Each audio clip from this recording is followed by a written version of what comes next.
Šodien mēs tiekamies, lai izstāstītu un iepazīstinātu jūs ar Šveices firmas Alfred Vogel dabīgajiem uztura bagātinātājiem un Biota Eko sulām. Šveices fitoterapijas pamatlicējs Alfreds Vogels jau ir teicis: dabā ir viss nepieciešamais, lai aizsargātu un saglabātu savu veselību. Visi Alfreda Vogela produkti tiek ražoti Šveicē no svaigiem, tikko novāktiem augiem, un tā jau kopš 1923. gada.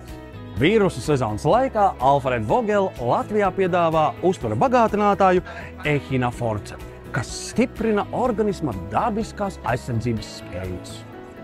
Šis preparāts ražots no svaigiem ehinācijas ziediem un lakstiem, un ir 3 reizes iedarbīgāks par līdzīgiem preparātiem, kas ražoti no kaltētiem ehinācijas augiem.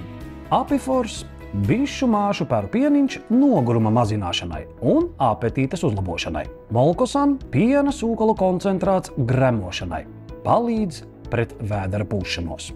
Poho eļļa ar inhalatoru, kas palīdz atbrīvoties no aizlikta deguna. Santa sapina egļu pumpuru pastila ar medu kņudošam kaklam, ārnika gēls locītavām, zirkastaņas gēls vēnām. Vēlos jūs iepazīstināt arī ar Šveices firmas Biota dabīgajām sulām. Visas sulas tiek gatavotas no bioloģiski audzētiem augļiem un dārzeņiem, bez cukura, un tiek pildītas pudelēm uzreiz pēc sulas izspiešanas. Visas dārzeņu sulas ir laktofermentētas, kas palīdz vitamīniem un mikroelementiem labāk uzsūkties un ir labāk gremošanai. Izvēlies dabiskus un certificētus produktus savai veselībai.